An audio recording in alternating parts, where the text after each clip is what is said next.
Folks, we are back once again. It's round 3 with the former world-class boxer turned massive part of Jake Paul's team. You all know him. He's a friend of the show now. It's BJ Flores. BJ, what's up, man? Time to charm, Wade. I think this is our third time, right? It's our third one, man.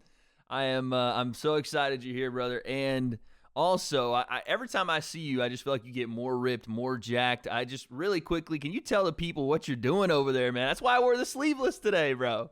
Just trying to stay busy, man. Just trying to be in the moment, trying to be active, trying to be conscious on what's going on. Just really, just making sure I'm completely ready and 100% focused for what we got coming up in the next 3.5 weeks. So I stay busy myself. We got a massive test in front of us, and we're really looking forward to it. Yeah, I can tell everybody in the camp is switched on, man. And you just said a word that I want to focus on, and that's moment. Before we get into the fight in 3 weeks, I want to talk about a moment you guys had about 7 months ago, or I guess 8 months ago. Talk to me all the way back to the Tyron Woodley II fight. We never really got to talk about it. I wanted to get your thoughts. What did you think of Jake's performance that night, and what do you guys take away from that fight coming into now a fight with Hasim Rahman Jr.? Tough, Wade. It's a good question. All is well that ends well, right? With the knockout.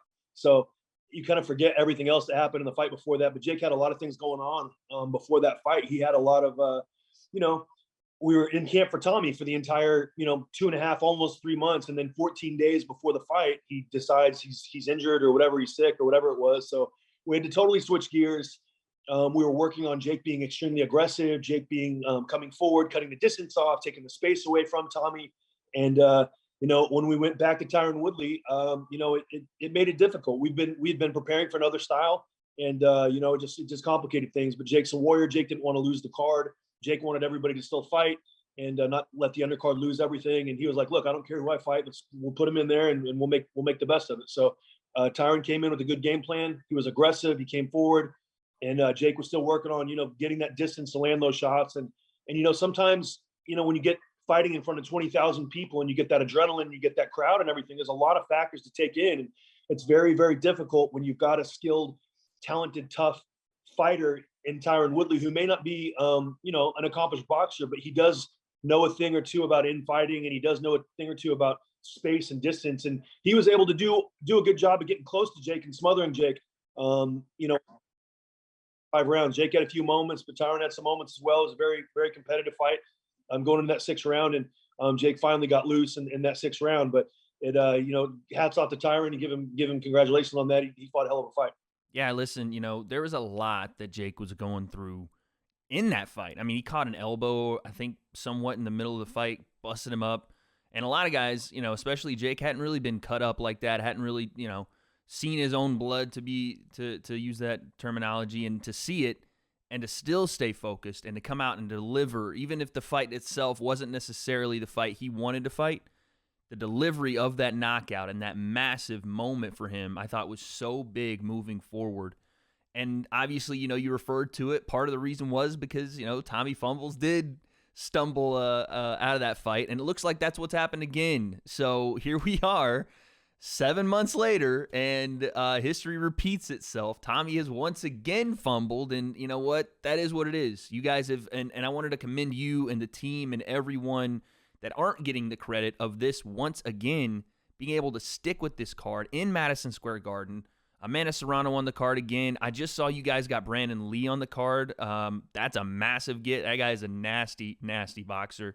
So again, just a massive thank you to you and Jake and the whole team for putting on this card. I don't think you guys are getting the credit for it, so I wanted to put that out there. But we have our new fighter, Hasim Rahman Jr., a guy you're familiar with. Talk to me about this fight, man. He's a good kid. He's got talent. He was a very good amateur. He had 100 amateur fights. He's got a great pedigree.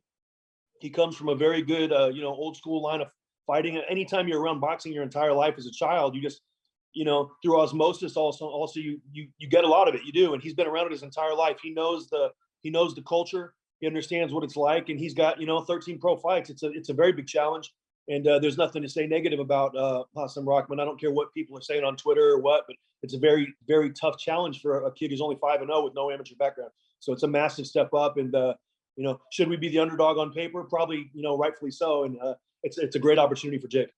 Yeah, you talked about stuff being said on Twitter. Anytime Jake gets a fight booked, the Twitter fingers start coming out from everybody. And it's crazy. You and Hasim have been kind of going back and forth here. And again, I think it's just competitive nature that when you sign, especially with a guy that's experienced and has, as like you said, 100 amateur fights like Hasim is, people are going to start to look to that fight and say, why would they do this? What is going through the head of Jake and his team? Because this guy is dangerous. He's big. He's a heavyweight. Are they crazy? Like, what are you guys thinking over there? And obviously you have an answer for that. And again, not giving up strategy, anything like that. What are you guys seeing out of Jake that makes you confident that this is the fight for him? To go back to your point, I mean, we all are a little crazy. Jake, myself, we're all a little crazy, first of all. But second of all, we just feel like it's a good fight for Jake at this level. Jake can't just fight soft touch-ups. He's got to fight tough guys. He's got to sell tickets. And he's got to fight guys that have names. And Hasim Rahman, I was at his fight with Kinsey Morrison in Las Vegas. And that was a fight that was for the US NBC WBC Continental Americas heavyweight title. It was a 10-round fight. Kinsey was 20-0 or 19-0 coming into that fight, 20-0, I believe. A big, strong, heavy guy. And Rahman was beating him 4-0 through the first 5 rounds. He was really, for judges' scorecards, it wasn't really that close of a fight. And he just kind of hit a wall, and Kinsey kind of caught him with a couple good shots in that round, and he got a little fatigued, and the fight ended. But he got stopped on his feet. It's not like he got knocked out. He didn't. He went down. He got back up, and then the referee came in and stopped it. It was a little premature in my opinion. And he really controlled the fight before the stoppage happened, and he didn't seem too hurt or too bothered by it at all. He was just very upset that he wasn't able to continue. But I just think it's a great opponent. It's a great opportunity for Jake to show his boxing ability, show his skill. Hasim Rahman is definitely a very qualified guy, 12-1. He's got a lot of people around him that are very good. He's got 100 amateur fights. The whole stigma about Jake hasn't fought a boxer, it's kind of got to be put on hold for a little bit until after this fight. And I think people will be impressed and be surprised. This is one of those names that Jake. People are sending me messages all the time, just saying, "Hey, look, as long as Jake has a good showing, this is going to be a big step for Jake in the right direction." And I couldn't agree more. I feel like he's going to have a great showing. He's very tough. He's a very determined kid, and he's going to make some new fans on August 6th. Yeah, listen, when the name came across, my eyebrows did the cartoon thing where they went up into my hairline. I was like, who?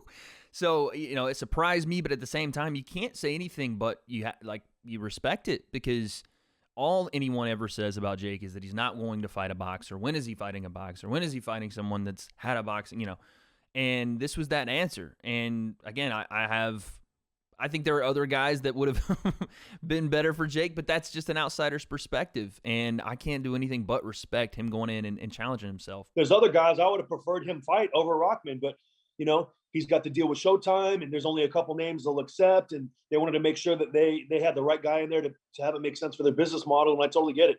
And Steven Espinosa has worked incredibly well with our team and with Jake, and they're very transparent, and Jake didn't want to have to move the card. He didn't want to push it back again for what's his face not wanting to show up and fight. So he just he said, let's move forward, let's see who we can get, and that was one of the names that came up, and he looked at me and I looked at him, and we kind of just decided, hey, let's do it, man. And he's excited about it. So, hey, man, crazy minds think alike. So fair play. But I wanted to talk to you. Obviously you're looking jacked up in your shirt right now. Jake has taken on a new form, I think, even in this camp. And I know you're very involved with the strength and conditioning, and you're in there with him and you're working with him. Talk to me about what the preparation has been like over the last 7 months, because what I had seen in just little bits and pieces, you guys were really leaning into Jake's, power, which is his power, and, building him into a strong, technically gifted boxer that also has massive KO power. Has that been the plan in this camp, to really put, mass on him and really lean into that power, or is that just something that's happened because you guys have just been working so hard? No, obviously, last October, my former boxing coach, Danny Smith, who's a good friend of mine and been a long time friend of mine, I brought him out to camp last October because I feel like he's got a lot of experience and he's got a lot of good insight, and he's just somebody I've known around boxing for almost 20 years who I really respect, and he's just a very sharp mind. So I brought him in to help all aspects, help everything, do everything, strength and conditioning, doing the boxing work, doing everything. And he's done an excellent job with Jake and transforming his body. And also D-Cut, Dewan Butler. He's an amazing part of the team. People see him as just, always goofing around and dancing and stuff like that. But he's a very good strength and conditioning coach. He's a guy who pushes Jake every single day. He's always in the gym with Jake. So a combination of Danny and D-Cut working together and really focusing on Jake's strength and conditioning. Danny also brings a lot to the table as far as the boxing goes and the boxing mentality. And he's a great mitt guy. And he was my favorite when I was a fighter as well. So I had 11 fights. We were 11-0 with 8 knockouts. So I just think Danny Smith's a great addition to any team. And my job as the head coach was getting people involved that are better than me in certain things. And that's what I've tried to do. And with Danny and D-Cut and also Jay Leon, there's a lot of good minds on the corner, and we're working together really well. And it's just a lot of that focus has been working on Jake's strength and conditioning. And this started last summer, last camp, this camp all year, or actually all year, all the way until now. Before Jake's even started doing his boxing training, he has been consistent with the strength and conditioning, hard, 3, 4, 5 times a week, building that raw power, building that stamina, building that endurance. And that's what gives us a lot of confidence. We've got some really good, pieces of the puzzle in place right now. And, we got a lot of good team members that are bringing a lot to the table, and it's just, it's been a lot of fun to watch. So to answer your question, yes, he's definitely upped his strength and conditioning about 25 to 30% from where it was from last year. He's a much better athlete now, a much stronger athlete, and we're going to see that on August 6th. Jake and Hasim, we all know now, have sparred together, right? And it was a very short, I think 1 or 2, maybe 3 spars they had. So it wasn't necessarily like it was an entire camp, correct? I only saw one time. I guess they'd sparred again before, like almost a year. Jake didn't even know how to box. And when they sparred, it was almost 2 years ago, actually. It was 2 years ago now. Jake was still very, very, very green, and Rockman was coming in to spar. I don't feel like it was a full, they weren't trying to kill each other and all that. It got heated at the end, but it wasn't like spar. It is what it is. I don't really discuss sparring too much, but like I said, Jake was just getting started. Rockman came in, and I think he was surprised by what Jake was able to do, but at the same time, it wasn't a fight. So, look, sparring is different from a fight. Yeah, no, so, and I think that's something I wanted to relay is that people look at, a 1-minute clip and they're like, this is Eureka, this is what it is, But Jake did come out, I think a couple days ago, and he said, listen, I'm going to knock this guy out within 5 rounds. And I'm assuming, obviously, you guys are backing him on that. Is there something that again, you guys just see in Rockman that you're like, you know what?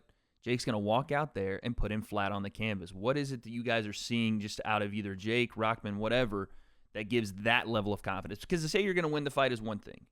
To come in and say, I'm going to win the fight in half the allotted time and knocking this guy clean out, and again, a heavyweight, that's another thing. So, again, I guess just tell me what you guys are seeing there. My prediction's different than Jake's. I didn't know Jake said that. I wasn't. Is that we're going to fight a very good fight and we'll win the fight with whatever means necessary. It's not a fight where I feel like we have to knock him out to get credit at all. I think he's a dangerous fighter, especially early on. He's very dangerous. And, going out there and not following a game plan could be very dangerous for Jake. And he knows that. He knows we got to be smart and go out there and do the right things in the beginning, in the middle, and the end. So my prediction is to win. My prediction isn't based on a knockout at all. If the knockout comes, great. If not, no big deal. We have a game plan in round 1, round 2, round 3, round 4. We're going to stick to that, and we're just going to take it one round at a time. That's what I always tell Jake before we start the fight, before we start any sparring session, one round at a time. Don't think about anything else. Just worry about what you got to do in this round, and then that's it. So that's kind of my mentality on it. That's Danny's mentality. We don't care if it's a win, a decision, a KO, a technical win. Like, we don't care. We just want to make sure Jake's doing what he's got to do to win more rounds until or if the knockout happens. Yeah. No, listen, I know that Jake is, like I said, super confident, so that stuff is going to come out, and I'm interested to see kind of how this thing builds because, listen, Hasim has been, he's doing a little chirping as well, which I like, coming up to this fight. He's very confident, obviously. He's I think, a up-and-coming boxer, even though he's a little bit older now, so we'll see kind of how this works out in the next couple weeks. But, so I have one more question, and this one's completely off the wall here. I don't know if anybody's asked you about this one yet, but have you seen that a former possible foe, maybe foe in the future, we'll see, KSI is heading back to the ring. I don't know if you've been checking in on this, but I know, Alex Wasabi is somewhat in touch or not even represented, but just advised by Jake's team, by MVP.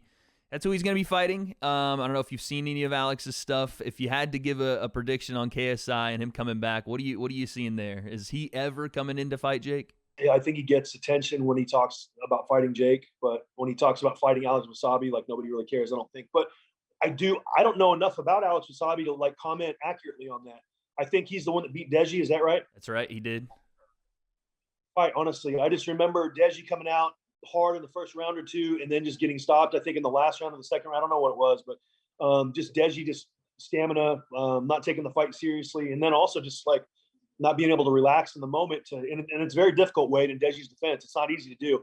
It's very easy to sit outside and say, do this and do that. Like you have no clue with the adrenaline and all that. There's a lot of different things in there. So congratulations to Wasabi for winning that fight. But as far as how he matches up with KSI and the whole KSI thing, I have no idea. Like it's too much stuff to worry about, and I don't even think about it. I worry about Hasim Rahman, but focused on that. But I hope they both have a good fight. I hope no one gets hurt. And to me, obviously, if Alex is with MVP, obviously I hope he wins the fight.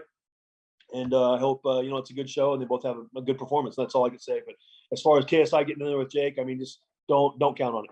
Yeah, no, I hear you, man. It's one of those ones in the YouTube scene I think we all want to see, but I've been on the side of, listen, this is probably not going to happen. Don't get your hopes up. And if it is to happen, and I don't mind saying this because I've said it so many times, at this juncture, I think Jake, cakewalks that fight right now. So it's not a big deal. How would any scenario this fight going to be competitive? I don't get it. Like, I have no idea like what people think or under what illusion people are under to think like this KSI versus Jake fight would be competitive. Like, what are you thinking? How much you like him? You got to separate like reality with what your personal feelings are. And there's just no possible way with him having fought one time 3 years ago that he's ready to go in there with someone like Jake. He'll take his head off. He really will. The fight won't go more than a couple rounds. And not that I don't think KSI is tough. I know he's a tough kid and he's got a lot of athletic ability, but you cannot not fight for 3 years and then just come in and beat Jake right now. I don't care who you are. So he'll get hurt, no question about it. So I just hopefully if he wants to do it, get serious about it, he will show that in the ring by fighting and being active instead of just talking about it all the time. Yeah. Well, there it is, folks. BJ Flores, like I said, massive fight coming up. Jake Paul, Hasim Rahman Jr. BJ, any last thing you want to say before we get out of here, my man? On Showtime pay-per-view, shout out to, one of the greatest promotional companies out there, most valuable promotions. Shout out to Jake Paul and Nikisa Badarian for all they do for Jake and our entire team. We're working hard out here. Just know that every single day, getting all our sessions in. And there's a lot of very important members of our team, from Carl, from Gus, from D-Cut, from Danny to Byron to, everybody. I'm missing people, to Carl, like I said. And there's just so many important members, and Jay Leon, and everybody's doing a hell of a job out here. We're working very hard, and we're going to make sure Jake's ready on August 6th. So tune in, get the pay-per-view, tell your friends about it, check it out, and I'll see y'all then. That is a man of conviction, a sales ability like I've never seen. BJ Flores, we thank you for being in here, man, and we have all been impressed by Jake's performances leading up. We hope that this was one more for him, and yeah, man, we appreciate it. Have a great fight. All right, so there you have it. Listen, BJ is always a fantastic guest on this show. And again, they know how dangerous Hasim Rahman Jr. is and the challenges in front of Jake. But the question still remains, can Jake pull this off? BJ says they want the win regardless of what it looks like. Jake's saying a knockout. I'm saying I don't have those answers, but very soon, I guess we'll find out.